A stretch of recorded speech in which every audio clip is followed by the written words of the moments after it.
네, 그동안 평안하셨죠? 예, 오늘도 복음과 구원 그리고 신앙에 대한 성경적 원리를 같이 함께 알아가는 10분 성경 공부, 그 시간을 가지려고 합니다. 지난 3번에 걸쳐서요, 예수님께서 하나님이시고 또 메시아라는 그 사실과 이어서요, 예수님께서 왜 로마 시대에 오셨는지 그것에 대해서 같이 함께 나눴습니다. 오늘도 예수님에 대해서 한 가지 더 나누려고 하는데, 그것이 뭐냐면요, 예수님께서 왜 우리를 위해서 희생 제물이 되셨는가, 그것에 대해서 같이 함께 나누고자 합니다. 보통 신약 성경을 읽다 보면은요, 예수님에 대해서 자주 묘사하는 그런 단어들이 있습니다. 그 중에 대표적인 것 하나가 바로 이 희생 제물이라는 단어입니다.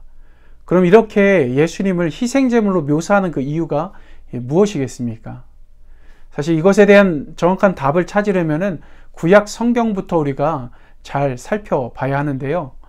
왜냐하면은 구약의 전반적인 그런 내용을 보면은 예수님께서 죄인을 구원하시기 위해서 하셨던 그 사역에 대한 몇 가지 상징적인 그런 표현들이 있기 때문입니다. 특히 그 중에 하나가 뭐냐면 이 희생 제물과 관련돼 가지고 이스라엘 백성들이 드린 그 제사 중에서 화목제라는 것이 있습니다. 그러니까 영어로는 이 화목제가 피스 오퍼링이라는 그런 뜻을 가지고 있는데요. 바로 피스라는 이 단어의 의미처럼 이 화목제라는 것은 사실 하나님과 이스라엘 백성 사이의 관계적인 화목과 평화를 위해서 드려졌던 그런 제사였습니다. 특히 이 화목제의 가장 두드러진 특징이 있다면요, 그것은 흠이 없는 염소나 양 혹은 황소 같은 살아있는 그런 가축들을 제물로 희생해서 드리는 그런 것이었죠. 그럼 이렇게 희생 제물을 드리는 그 이유가 여러분들 무엇일까요? 네, 이미 앞서 말씀드린 것처럼요, 첫 번째 이유는 평화라는 의미가 이 화목제에 들어가 있는 것처럼요, 하나님과 이스라엘 백성 사이의 관계적인 화목과 친교를 위해서 양과 염소 또 황소 같은 그런 살아있는 생축이라고 하죠. 그런 것들을 희생해서 드렸던 것입니다. 쉽게 말해서 살아있는 생명을 희생하면서 하나님을 향한 정성을 보였던 것이죠. 또 두 번째 이유는요, 이 화목제를 통해서 하나님은 이스라엘의 하나님이시고 이스라엘은 하나님의 백성이라는 것을 재확인시키는 그런 차원도 그 안에 담겨져 있습니다. 그러니까 희생 제물을 드림으로 인해서 그것을 재확인하는 것이었죠. 물론 이 희생 제물을 드림으로 인해서요, 하나님 앞에 그동안 지었던 죄에 대해서 용서를 구하고 하나님 앞에 다시 새롭게 나아가는 그런 의미도 사실 핵심적으로 다시 포함되어져 있습니다. 그런데 중요한 것은요, 이렇게 화목제 때 바쳐진 그 희생 제물이 예수님의 십자가의 죽으심을 상징한다라는 것이죠. 네, 예수님의 십자가 죽음은요, 실제로 하나님과 인간 사이의 관계적인 그 화해와 평화를 위해서 드려진 그런 화목제사, 그때 드려졌던 그 희생 제물하고 같은 것입니다. 왜냐하면요, 예수님께서 그 십자가의 희생을 통해서요, 하나님과 우리 사이에 깨어진 그 관계를 회복시켜 주셨고, 또 더 나아가서 하나님과 우리 사이에 완전한 용서와 화해의 길을 열어주셨기 때문입니다. 네, 이미 우리가 잘 아는 것처럼요, 우리는 예수님을 믿기 전에 로마서 3장 23절 말씀에 있는 것처럼 하나님 보시기에 죄인이었고요, 하나님의 영광에 이르지 못하는 그런 죄인들이었습니다. 하지만 요한일서 4장 10절에 보면은 이런 말씀이 있습니다. 사랑은 여기 있으니 우리가 하나님을 사랑한 것이 아니요 오직 하나님이 우리를 사랑하사 우리 죄를 위하여 화목제로 그 아들을 보내셨음이니라. 네, 우리는요, 죄로 인해서 하나님과 가까워질 수 없는 그런 상태 속에 있었던 그런 사람들이었습니다. 그렇지만요, 하나님께서 그런 우리를 먼저 사랑하셔서 예수님을 화목제물, 곧 희생제물로 십자가에 내어주신 것이죠. 그리고 바로 그 예수님을 믿는 자들을 하나님의 자녀로 또 삼아주셨고, 죄로 인해서 깨어졌던 모든 관계를 회복시켜 주신 것, 그것이죠. 게다가 예수님을 믿는 자들에게 또 하나님은 그들의 하나님이 되고 또 그들은 하나님의 자녀가 된 그런 축복을 주신 것입니다. 그뿐만이 또 아니죠. 더 나아가서 지금 이렇게 우리가 하나님의 자녀로서 하나님과 화목한 관계로 계속해서 살아갈 수 있도록 은혜를 베풀어 주신 것이죠. 근데 보통 일반적으로 구약에서 보여주는 이 화목 제사를 잘 살펴보면요, 사실 인간이 하나님 앞에요 희생 제물을 가져와서 자신의 죄를 용서받기 위한 대가로, 또 하나님과 화목해지기 위한 그 대가로 그 희생 제물을 드리고 그렇게 하나님 앞에 화해와 화평을 구했다라고 한다면요, 사실 하나님께서 예수님을 화목 제물로 드린 것은 하나님께서 죄인인 인간을 용서하기 위해서 인간이 지은 죄의 대가를 인간이 아닌 하나님께서 대신 치르신 것하고 같은 것입니다. 그러니까 어떻게 보면 하나님께서 먼저 화해와 화평의 손을 내밀어 주신 것이죠. 그러니까 쉽게 말해서요, 제 친구가 제게 돈을 빌린 거예요. 그것을 한번 가정해 보시기 바랍니다.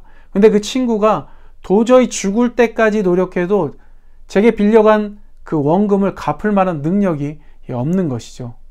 그래서 그나마 나름대로 최선을 다한 것이 이제 매달마다 이자를 가져오는 것이었는데, 제가 어느 날 갑자기 이 사람에게 더 이상 이자를 가져올 필요 없어 라고 말하면서 그 사람이 갚아야 될 그 원금을 다 탕감해 준 것입니다.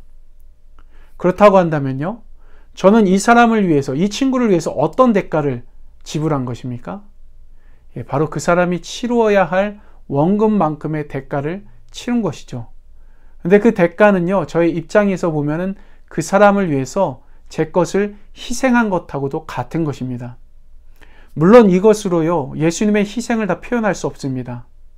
그런데 하나님은요, 손해를 감수하면서 인간과 하나님 사이에 드려진 그 죄의 문제를 해결하기 위해서 그만큼의 희생을 치렀다라는 것이죠. 그리고 그 희생의 결과를 통해서 인간과 하나님 사이에 화해와 화평을 하나님께서 직접 이루어내신 것입니다. 바로 이런 이유 때문에요, 예수님이 이 땅에 오셔서 그렇게 화목 제물이 되신 것이고요, 바로 용서받아야 될 그 죄인을 향해서 어떻게 보면은 이미 여러 차례 말씀드린 것처럼 예수 그리스도 그분을 통해서 용서의 손을 내밀어 주신 것하고 같은 겁니다. 그래서 자주 말씀드렸죠. 예수님은 하나님께서 내밀어 주신 용서의 손하고 같다라고요. 그렇지만 여기서 한 가지 또 추가해서 말씀드릴 것이 있는데요, 그것이 뭐냐면 한 가지 구약시대 때 그 화목제사 때 드려진 그 희생 제물은요, 하나님과의 영원한 화평과 평화를 보장해 주지 못했다라는 거죠. 왜냐하면 그렇게 하나님을 향해서 화해와 화평을 구하며 수많은 염소와 양, 황소를 드려도 인간은 얼마 못 가서 또다시 하나님께 죄를 짓기 때문입니다. 그러다 보니까 히브리서 10장 3절과 4절에 보면요, 그러나 이 제사들은 해마다 죄를 생각하게 하는 것이 있나니 이는 황소와 염소의 피가 능히 죄를 없이 하지 못함이라. 이렇게 말씀합니다. 이 말씀에서 이 제사들이라는 것은요, 사실 화목제뿐만이 아니라 무슨 속죄제 이런 것도 다 포함되어 있는 것이죠. 희생 제물을 드리는 다른 제사들까지 포함한 그런 것입니다. 근데 뭐라고 말씀합니까? 이 희생 제사들이 다 능히 인간이 하나님 앞에 저지른 그 죄를 다 없게, 다 소멸하지 못한다라고 그렇게 말씀하는 겁니다. 그렇다고 한다면 여러분들 왜 그럴까요? 우선 그 중에 하나는요, 희생 제물은 앞서 말씀드린 것처럼 제 친구와 저에 대해서 돈을 빌려간 그런 문제에 대해서 예를 들어서 가령 예를 들었는데 이자를 내는 것하고 사실 비슷한 겁니다. 희생 제물은요. 그리고 또 다른 이유는요, 하나님 앞에서 계속해서 죄를 반복해서 짓는 인간의 모습 때문이기도 하죠.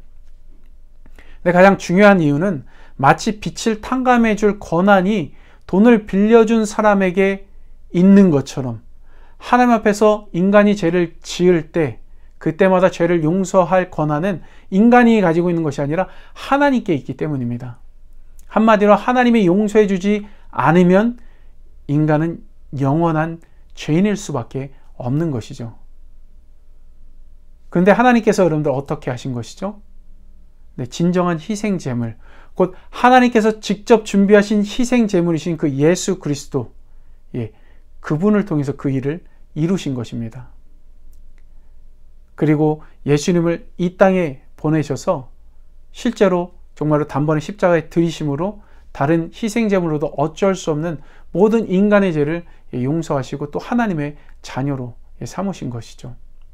그래서 히브리서 10장 10절에 보면은요, 이 뜻을 쫓아 예수 그리스도의 몸을 단번에 들이심으로 말미암아 우리가 거룩함을 얻었노라 라고 이렇게 말씀합니다.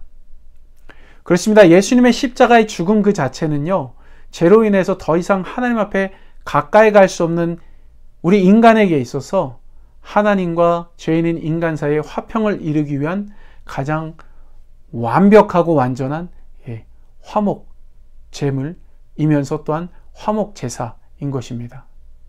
왜냐하면 하나님 스스로가 죄인인 인간을 용서하기 위해서 하신 그런 희생이기 때문인 것이죠. 그것도 다른 것을 희생한 것이 아니라 그의 독생자 아들 예수 그리스도를 희생한 것입니다. 네, 우리는 바로 하나님께서 인간과 그분 사이의 영원한 평화를 이루기 위해서 하신 그 희생으로 인해서요, 하나님의 자녀로 지금 살아가고 있습니다. 네, 그런 면에서 한번 우리 스스로가 정말로 나 자신은 그 예수님의 희생 앞에서 얼마나 하나님과 화목함을 누리며 살아가고 있는지 한번 돌아봤으면 합니다. 이미 하나님과 화평케 하고 화목함을 누리도록 많은 그런 특권을 줬는데 그것을 얼마만큼 누리며 살아가고 있는지 돌아봤으면 합니다. 그리고 우리를 위해서 기꺼이 자신의 몸을 또 그렇게 십자가에 내어주신 그 예수님의 그 희생을 생각하면서 하나님과 항상 친밀한 교제와 화평을 누리는 또 우리 모두가 또 되었으면 합니다. 그리고 다른 영혼을 위해서 또 우리 자신이 예수님처럼 희생 제물이 되어서 다른 영혼을 하나님께로 또 이끌어갈 수 있는 그런 리틀 지저스 주니어로 그렇게 살아가는 저와 여러분이 되었으면 합니다.